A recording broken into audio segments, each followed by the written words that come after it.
For waiting. Excited to get this reading started.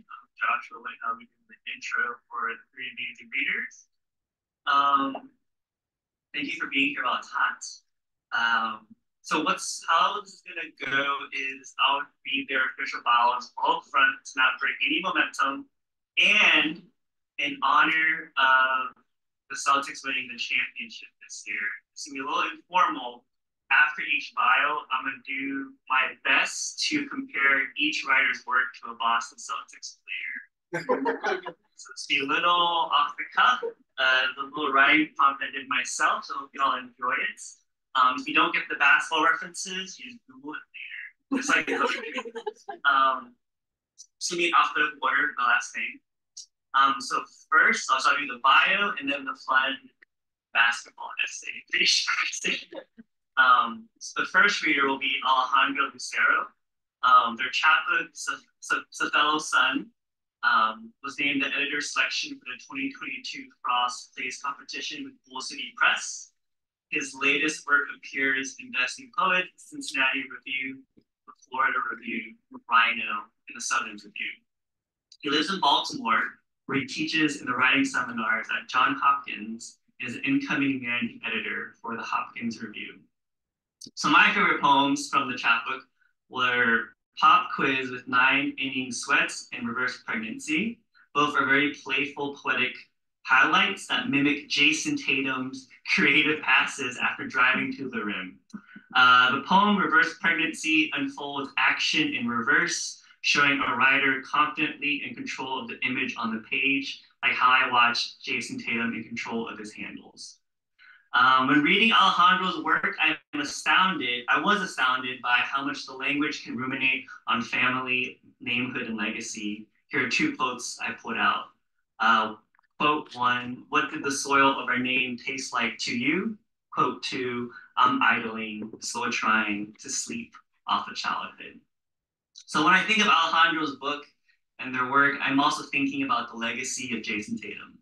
His now iconic photo post-championship of him holding up the sun in the air. I'm thinking about the scrutiny that Tatum has gotten being the face of the franchise, and how the speaker in Lucero's work writes about the scrutiny of memory and how to move forward with those memories in their life. So make some noise for Alejandro Lucero. So second will be Yena Sharma Purmasir. They're a poet and essayist from New York City.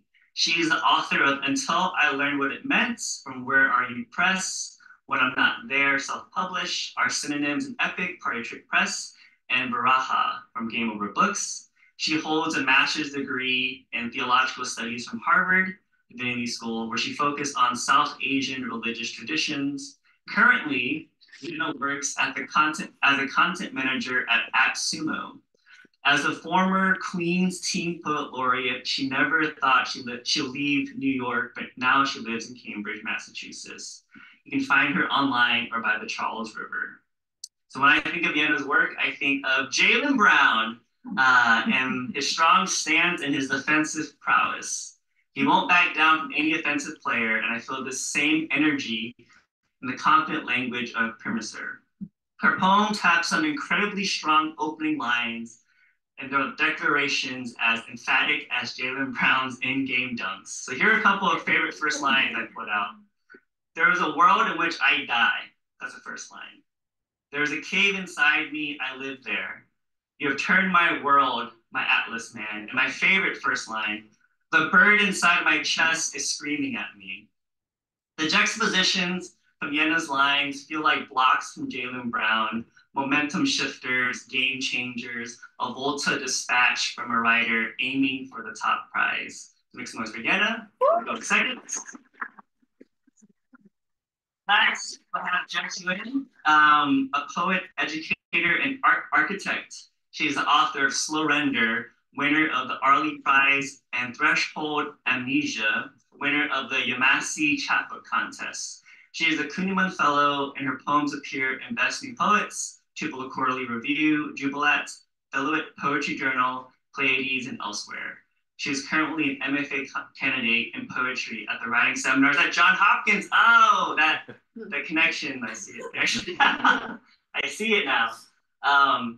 Jess's work makes me think about the mechanics of the body, both the body as a living organism and the bodies we create in our external worlds, like buildings, societies, etc. Here's a quote.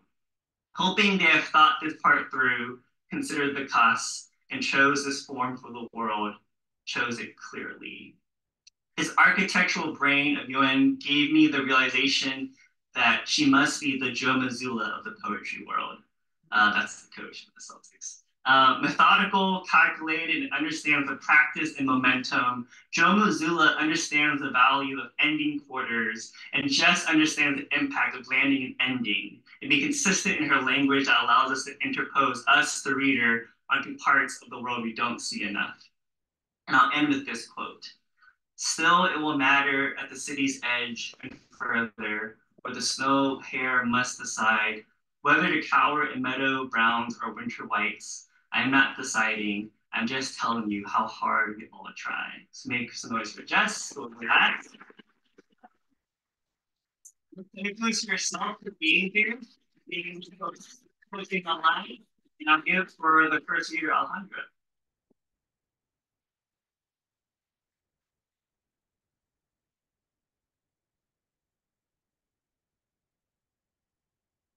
Hello. Thank Josh. first of all, thank you so much for those introductions. I know introductions are never easy to write, and I think you found like the best strategy for doing it. I love that. I love the comparison. I think if I had to compare your work, I don't really have like the reasons why yet, but Derek White. I'll take it. Yeah, I've lost a tooth writing a poem before. Yeah. Thank you, Grolier, for having us. This is a beautiful space, and I'm just very happy to be able to read with poets and an excellent company.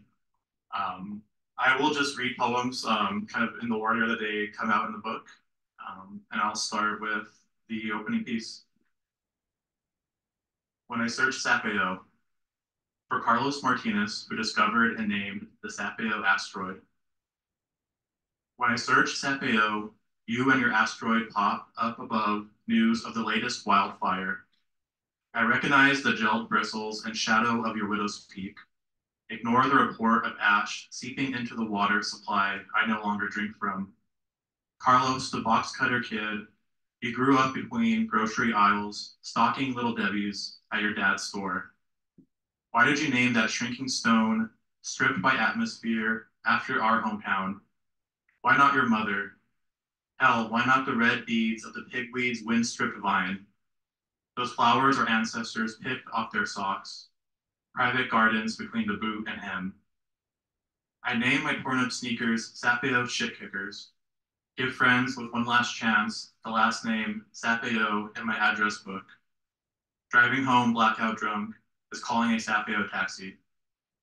Where we're from, they trick calabacitas from the brittle dirt with river water. Plant framed photos next to homemade graves. You chose to burn your eyes with calculus, soothe them against the cool glass of research-grade telescopes. Professor Martinez, teach me about the joys of being a child in Sapeo, obsessed with night. Did you butterfly a sleeping bag each weekend, waiting for shooting stars? Collect crickets and Coke cans for their company, their music. Professor, tell me you rattled them, your makeshift mariachi band, when you nodded off below that tapestry of stars. I picture you as a boy gazing black holes into the galaxy, safe from the cries of starved coyotes. Someone's chained up mutts shouting back across the field. Tufts of Russian thistle we call tumbleweeds stuck in the barbed wire fence. I want to find that old article with a photo of my childhood home beneath the title, an iris of fire rising in the background. Would you have refused the evacuation orders? Exercised your right to sit back and choke on the smoke of ponderosa pines. I never felt the warmth of a fireplace. My sapia was blown pilot lights. My family too afraid to light a match in the winter drought. The wind turned our trailer into a frozen harmonica. When you first saw it move, yellow tail stretched like a sentence. The name was ready on your tongue. Your little sapeo, burning across our cracked leather sky.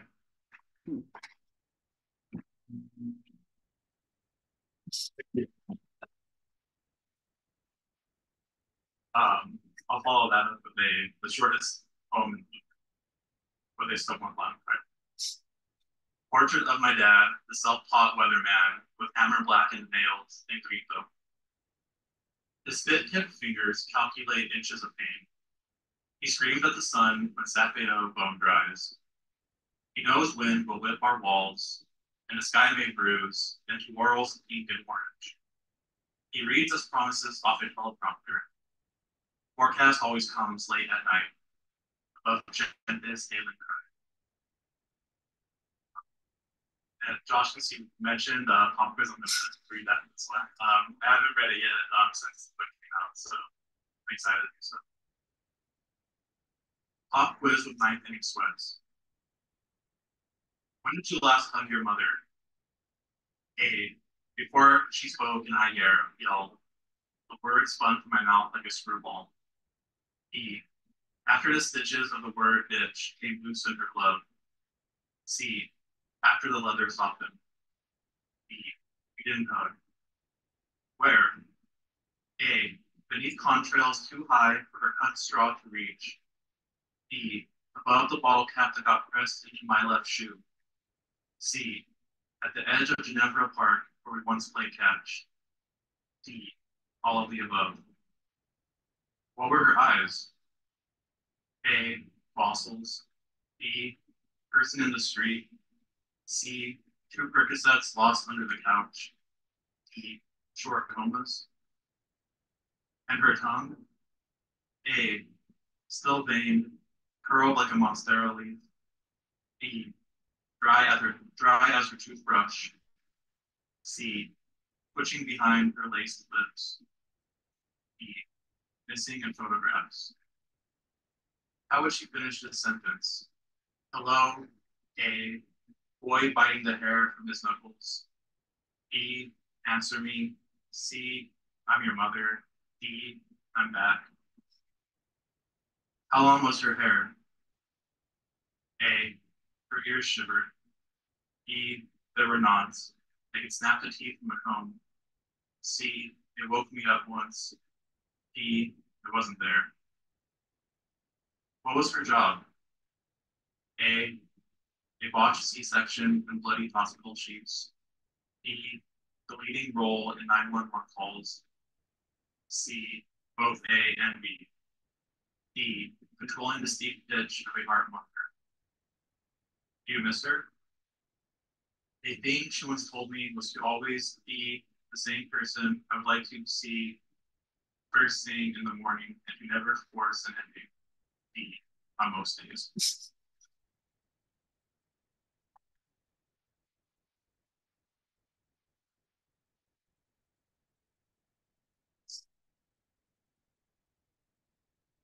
Following up the baseball club with the basketball club. Somewhat basketball. Con tus ojos.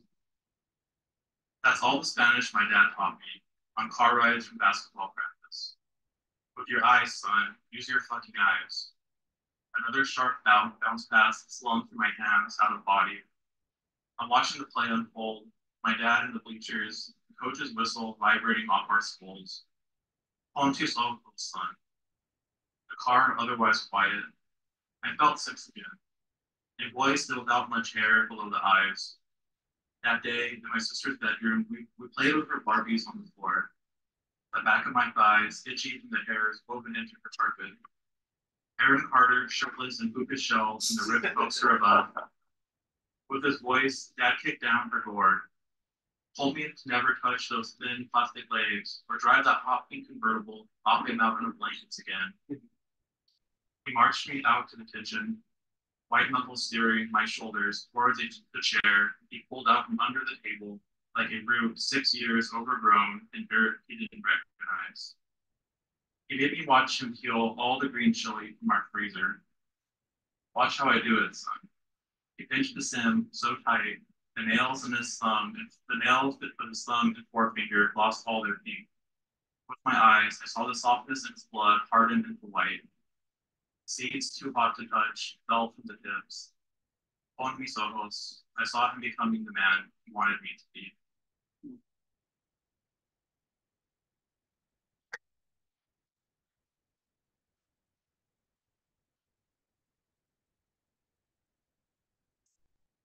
I think I'll do a sort of longish one and then finish off with another of Josh's favorite. So this is a longer poem after Matthew Walsman's pretty much all of Constellation routes. This is also the first poem that I wrote for the chapter, so maybe like 5, 6 years old. Letter to Alejandro Lucero from Highway 94 in Sapeo, New Mexico.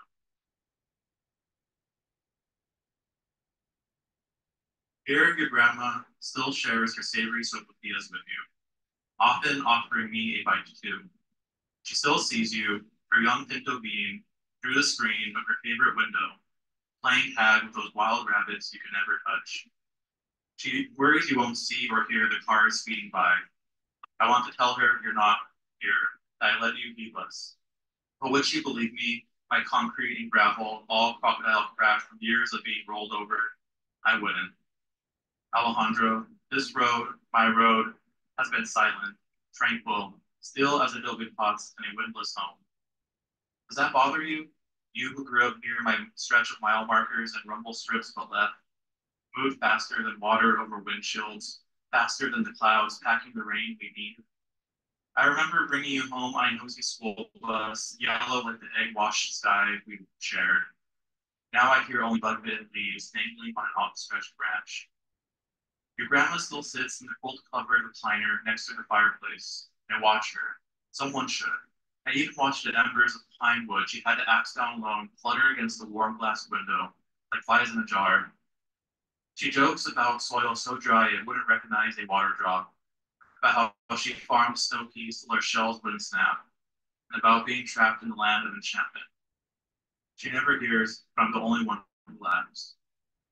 She probably thinks it's just an echo of another car passing through Sapeo for the last time. Along my road, barn cats are snatched from a thinning alfalfa field at the owl's midnight cry. They hoot and hold, writhing felines close to their tongues. But the cats want to fly away. They don't mind being taken. No rainfall, no snow. These cats don't even have a puddle to lick. They are sick of eating gophers and mice mixed with leftover Spanish rice, sitting alone in the back of your grandmother's refrigerator. Just between us, I never cared for it either. Alejandro, if you're still reading, I want to tell you that every night, with the consistency of a heartbeat, your abuelita unclenches her fists, palms empty, fingers curled like cursive from years of rolling your tortillas flat, before you use me to drive away. Thank you all so much again for being out here to hear me read. For being out here to hear me read. Thank you for giving us the time and space. And I'm going to close out with Reverse Pregnancy. This is after Matt Rasmussen's poem, Reverse Suicide. Reverse Pregnancy.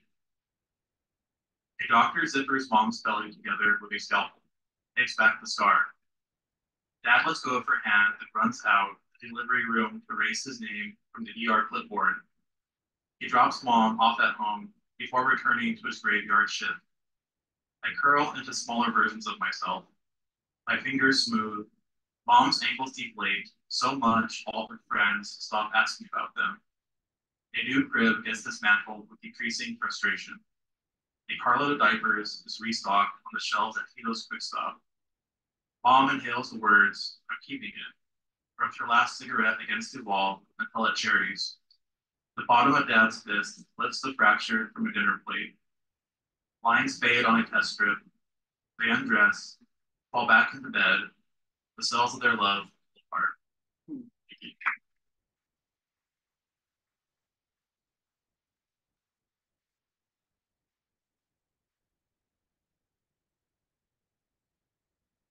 Hi. Just lower. Wow. Okay, so first of all, so happy to be here. Thank you to Alejandro, Jess, and Joshua for letting me be part of this. It's so cool. Thank you to the Grolier staff for hosting. This is such a space. Thank you to everyone who's sweating with us in the community tonight. It's so nice. And hi, Mom, who's watching. I'm going to be reading exclusively from VIRAHA tonight. I don't know if it's okay to say this. This is my favorite book that I've written. The other ones are good too, but this is the one that I love the most. I'm going to start. I'm going to jump around, which is why it's fun. But I'm going to start with the first book, first poem. This is Summer Night. When the summer sun sets, I can leave my cage without the stench of sunscreen. I hate everything I've learned to fear. Men, cancer, my own mortality. One day, when I'm not beautiful and no one loves me, I hope I can go up to the mountains. I hope I can go to the beach. I hope the trees in my hometown remember me as more than a girl. I used to eat ice cream in the park. I used to bike down the boulevard. I used to fall on my knees and cry like I invented crying. I wish I invented something. Is it too late? I waited for my life and the bus drove on. The whole sky changed.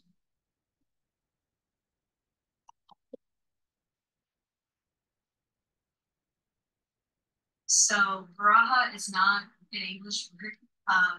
It's Sanskrit. It refers to a Hindu devotional concept. It literally means love and separation. So this is the titular poem. This is VIRAHA. Steve told me that half the pleasure in love is being half of something, separated and praying. It's not just us, he said. It's the gods. I love this story. I love how small it makes me feel. I tell the man I'm dating, we're just like gods, but that doesn't have the same income. It sounds like I'm boasting. Okay, so I'm boasting. Someone loves me finally, and I'm cutting my hair over the toilet. Someone loves me finally, and my waist is shrinking down. I mean, my mental illness isn't going away, but it isn't really hanging around either. When I say I'm lonely, what I really mean is that I miss someone. When I say I miss someone, what I really mean is you.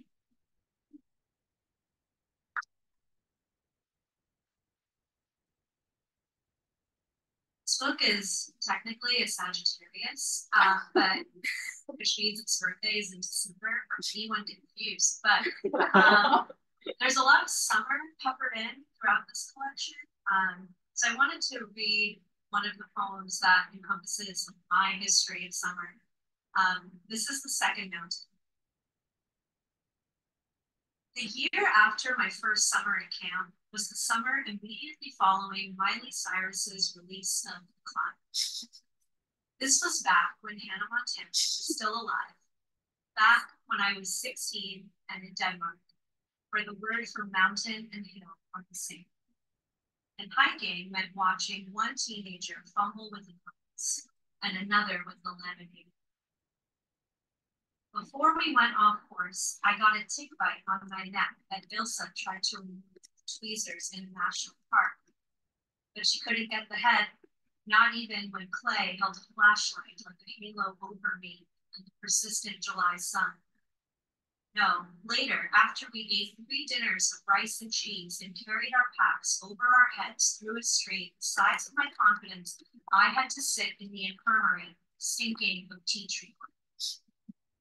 Ilsa dug into my skin with a needle, and a younger me would have cried at the invasion or the thought of Lyme disease, but I was a veteran, a leader, a girl with a passport, and I was done flinching.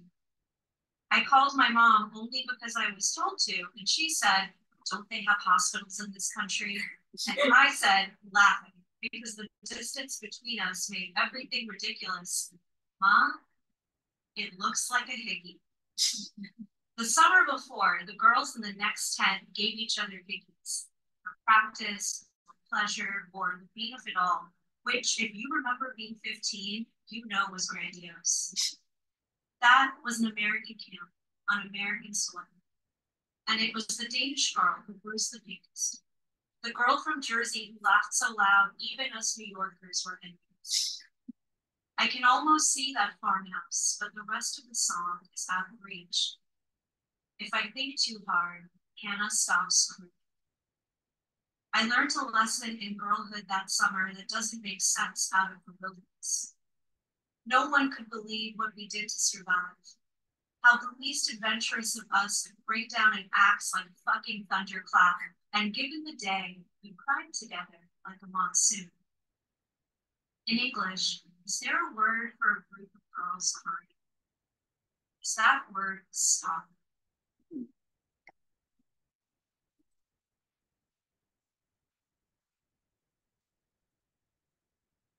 I always read this poem, but some reasons why it feels good to read it today. I've been thinking about the moon. It's Pride, happy Pride. I got my period this morning, so it all works. This is moon time. You thought I was wet when I was just bloody. Stood up too quickly and out-leaped the best of me. I want to have a baby if a baby will have me. Until then, I'll keep loving men in need. Nurse their idiot ideas, cradle their dwindling self-esteem, clean up their shit, put them to bed. The last time I had sex might be the last time I have sex. I'm still deciding. It's not that I regret the snoring mouth in my ear. It's the memory of his slouching body stretched out in the morning. It doesn't fit our nothing story. Who cares about his soft belly, floppy hair, medium roast laugh? Every man is the same man. Every baby has the same stupid slobber smile. Every mother thinks she's so different. Her big fucking heart, the size of the sun. And then she has the sun.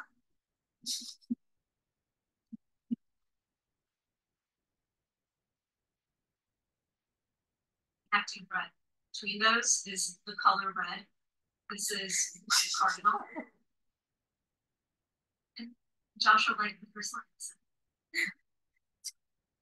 There is a world in which I die. You don't. My best friend, you live forever. You go alone to the places we said we would explore together. In Vietnam, you buy an expensive camera. You take pictures of your face the way I took pictures of my face. You hate the vacant expressions on my Instagram. No one ever knew me. I can't point out the glittering silver lining from beyond the grave. Honey, I don't have a grave. When you want to visit me, you'll have to collect a bouquet of superstitions. An out-of-focus dream, the pink supermoon, a red cardinal on your nose. This terrible world loves you like I have loved you, which means you know it and you think it happens to everyone. It does not happen to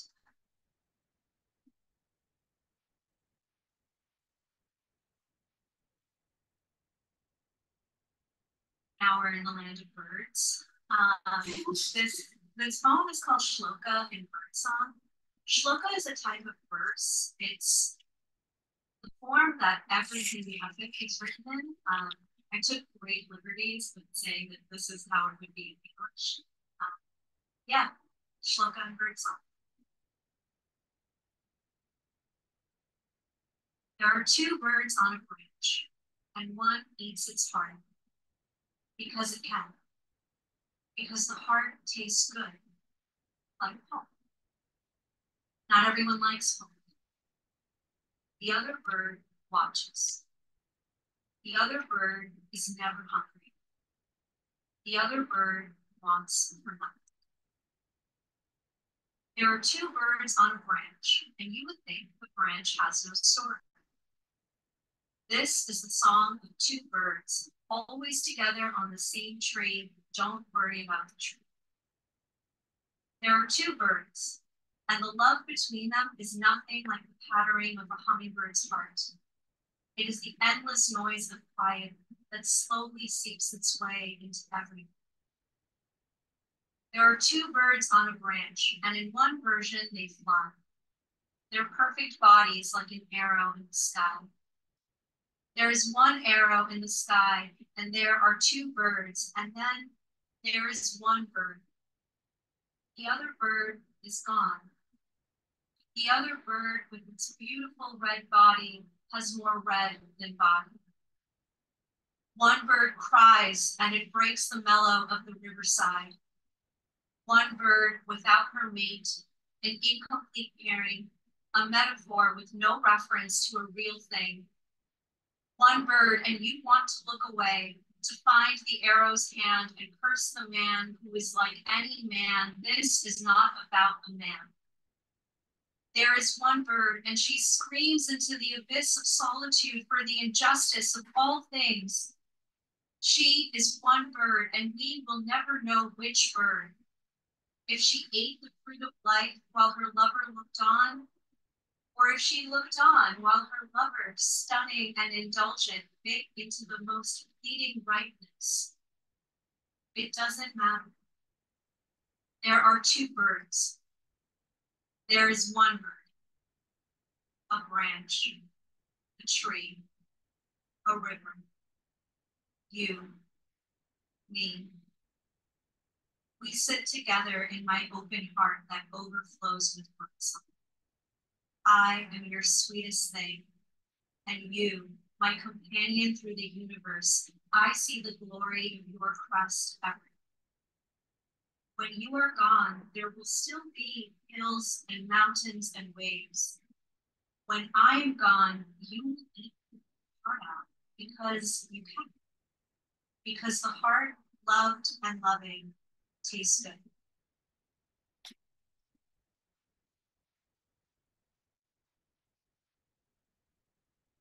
Getting to the end.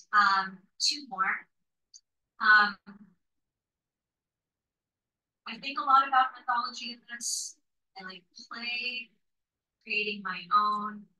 There is a sweet mythology there. This next poem is called Doppelganger. It actually begins with a part of Dmitry Chayefsky's essay, The Theme of the Double, Dostoevsky. So I'll read the quote. The ethical function of the appearance of the double is obviously the same as the ethical function of death, i.e., the loss of existence of the subject. Or, shall we say, that the loss of concreteness brings about the depersonalization of the subject. It becomes a thing. It loses existence as a subject. Thus, the double puts with extreme power the question, will the individual discover a new stability and a new life in absolute being, or will he perish in nothingness? My favorite actor was never supposed to be my husband. He was the shadow of my father. Shah Rukh Khan dancing badly and confidently. My father in a wheelchair asking me why I even liked him. I don't know, I said. I cry when I look at him, I said. When I was a child, I would rewind and repeat my favorite scenes, watching his weepy brown eyes, seeing his dimples reveal time. When Kuch Kuch Hota Hai was released, my father couldn't come with us to the cinema. My father hardly ever came with us to the cinema. I watched the movie and sobbed through the entire second. At home, he asked my mother why I was so upset. Can't see these movies anymore, he said. because he was worried. I was 6 years old. I'm not sad, I said. It's just love, I said. Life is so hard, I said. When my father died, he really died. There's no way to see him again. But I have watched every Shah Rukh Khan movie just in case. And if his hair is gray, if he is limping, if he is smoking or shaking, it is almost the same. Once I had a dream I met Shah Rukh Khan. We were in the middle of the street. He was getting out of a car. I ran up to him and said in broken Hindi, "Aap mujhe jante nahi, lekin aap mere pita ki yaad dilate." English subtitles. You don't know me, but you remind me of your father. Kya main aapko gale laga sakti hu? English subtitles. Can I hug you? Kya main aapko chhu sakti hu? English subtitles. Can I touch you? Shah Rukh Khan smiled at me and let me put my head on his chest. Ugly, he said. Maine tujhe kiya. English subtitles. Silly girl, I recognize you. I see you everywhere.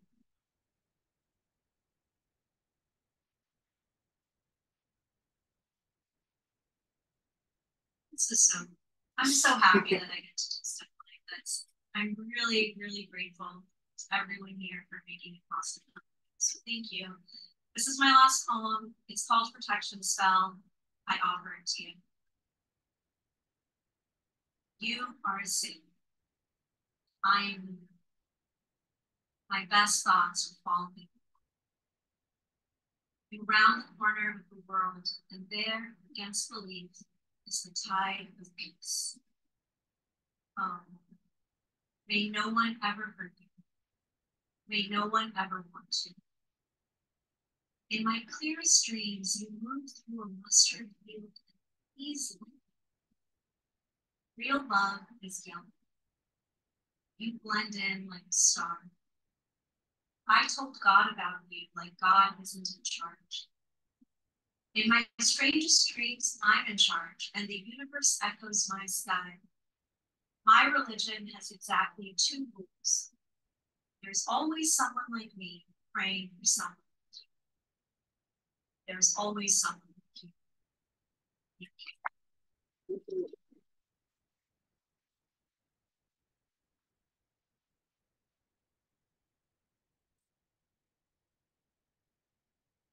Much for this beautiful reading and Alejandro, and thank you for the introductions, Joshua.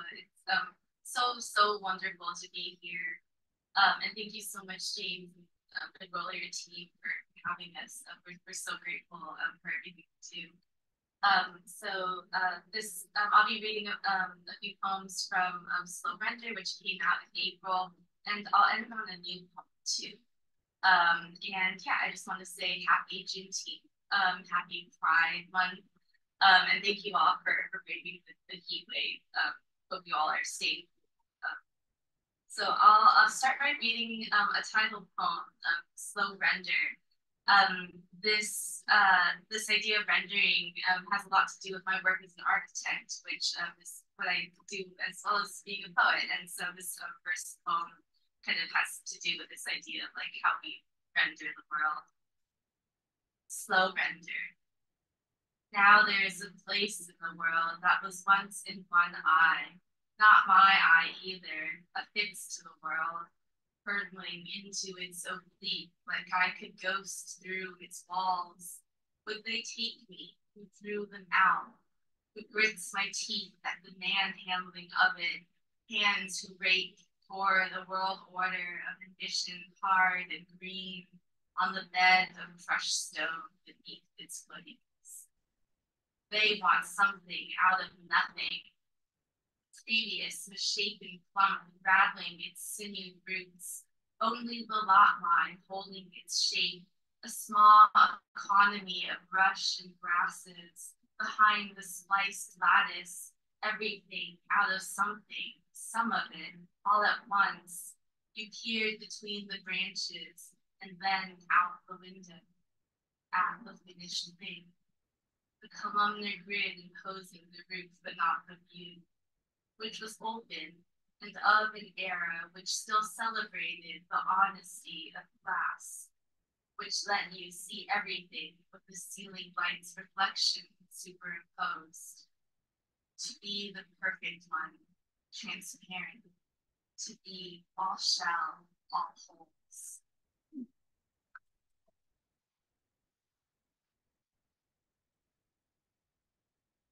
This poem I wrote after learning how silk is made. And so when a silkworm kind of like builds this little silk cocoon, you have to boil it alive to get that single unbroken thread, whereas the silk moth will let you break its on its own but then that makes like useless. So this is work song is silkworm, who renders each thread perfect, whole. Life's work, it's still only one of thousands strung up the loom, forming, in the best case, something lovely, but not always. And then, for whom? Not for the love of it, weaving their enclosures, defining interiority, on the cusp of transformation, then boiled and boiled to such soft uses, bending the use to the user. And we are meant to live with, build the entirety of our cultivations upon these antagonisms, which used merely as metaphor can be aimed at truth or against it, i.e. squash your spiders, wrapping cobweb over the wound. Yesterday, I inverted 2 Ziploc bags over my hands to meet the hefty worm whose translucence extruded this compost, but would not touch its body, would not say whose world it is truly, not mine, but theirs to the core in the thick mud slab beneath our foil city, beneath the beloved 1 p.m. ray slanting into this rented yard, managed by their despised economies, enriching the deranged soil. How easy to ignore their work. How easy to be the stiff, disgusted human shadowing their mulch, forming opinions, crafting image by covering the silkworm and mulberry leaves gathered by children who drink the silkworm stew. And while living alongside, do not make metaphor of the worm emitting an unbroken thread, moth breaking the thread to emerge as useless, or the arresting hand unraveling perfection from its dead. You cannot see the brokenness of others like your own brokenness. You are not sure whose side to take. Is the revolutionary the worm or the moth? Is my work the thread or its undoing?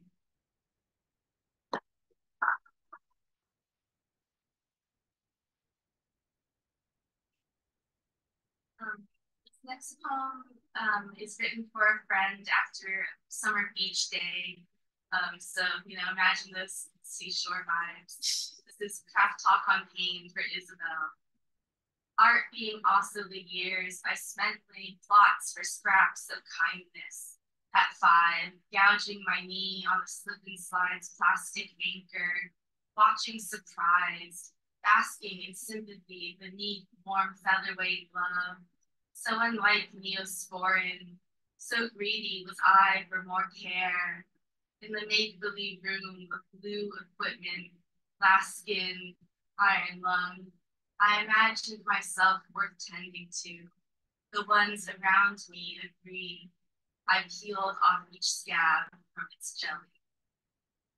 And this summer, emerging from our sea swim speckled in red algae with my trauma bonding bitches, you thought the clinging seaweed was my bleeding leg. But pain is not what pierces us together. I recognize you to the neck in blue, cold opacity, submerged together in its shock. stirring hidden numbing elbows through its suffering soup, grateful to withstand the withstandable, trying not to take it personally, the scraping cold, the filtered feeder's muck, joy.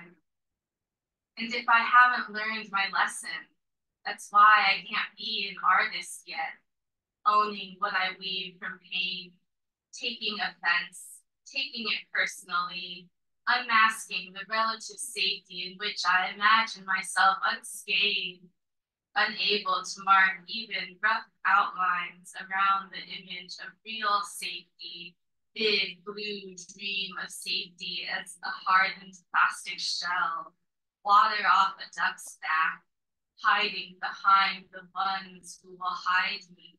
Oh, water, you're pulling less cruel than wind like crinkling shingled skin. So submerge me, so no one gets the last word.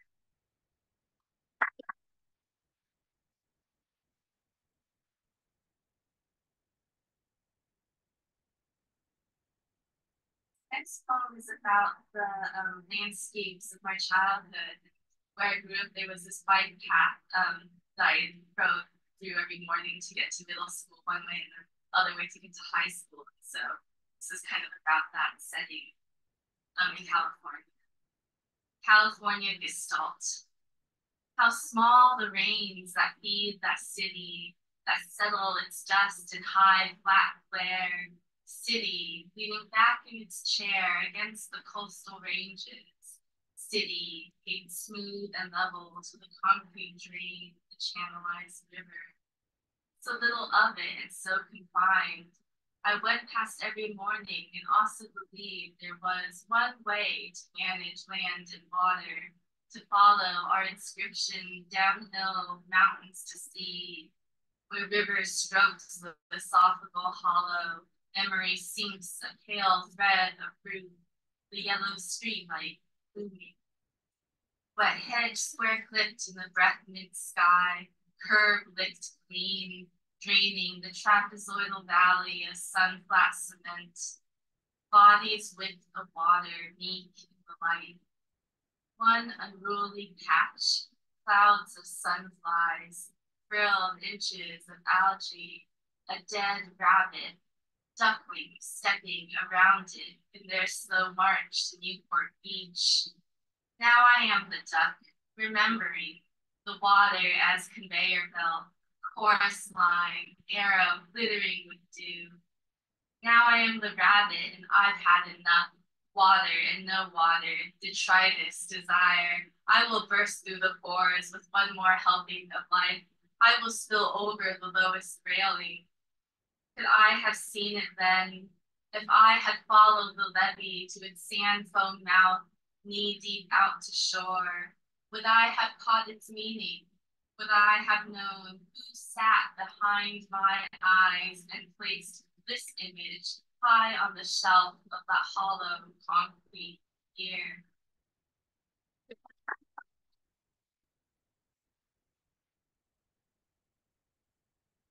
I'll read one more poem from the book and then a new one. This poem is about going to Target with my family as a kid. This is my family goes shopping. I remember when my mother wore the same fabric as our quilts, guarding the feet of our dresser, tossing rice to nesting birds in the package box on our balcony, making porridge of bird feed since it was the same as human food. She knew where everything was, toenail clippings that came off in one piece, the cap to each marker, small cups in rainbow border, except blue, which was for teeth, meadows of plastic eggs, chocolate eggs, real eggs, and false snails. All through the acres of white, yellow light, I am looking for her. What to get for her birthday, how to remain her child, hoarding her spoons, plucking the best things from her refrigerator in the middle of the night. She lost me there at the kitchen with 5 greasers, and inside them broken light bulbs, and beneath them the damp burrow where I hide my appetites.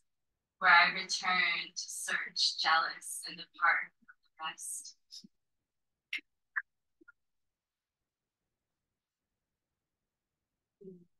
I'll just end on a poem that's very new. This was written a few weeks ago from my experience with the solidarity encampments. And this is for the Palestinian people, and I just want to say free Palestine. This poem is called Dear Comrade. A call to change holds came down the line, so I unhooked my arm from your arm and draped it over your shoulder. You turned to me and said, "This isn't how I thought I'd spend my Monday." In the light, I saw how you looked, just like that girl from years ago with short, shining hair, just like yours. I was younger too, at closing circle in the psych ward, when she said, "This isn't where I thought I'd end up today." We were all involuntary, so my words were no comfort. While I was wedged next to you, lined up between tents and torn fencing, we held out our forearms one at a time to receive the Sharpie number of legal aid. We received food and water circling our circle. We were all hours hoarse all afternoon under drones and helicopters. I was afraid you would see right through me. I will remember you. I remembered how I was processed and committed after that night in the emergency room years ago. I remembered that I was too much the coward to brave arrest. When dusk fell, I slipped away. I went home and showered. Millions can never return home. I must remember them. You look just like that other girl who saw right through me. I don't expect to be forgiven, and we will never forgive them.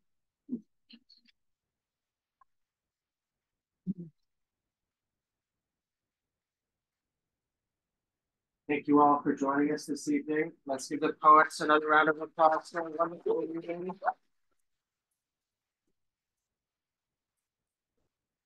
Thank you, Joshua, for the wonderful introductions. Those were excellent. The Celtic. Excellent. We have some books for sale. Poets will be signing books. Thank you all for coming.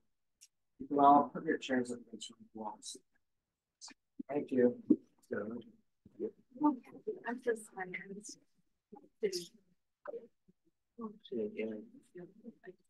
super cautious, like 7. Yeah. Just like Joe Mazzuba. Exhausted.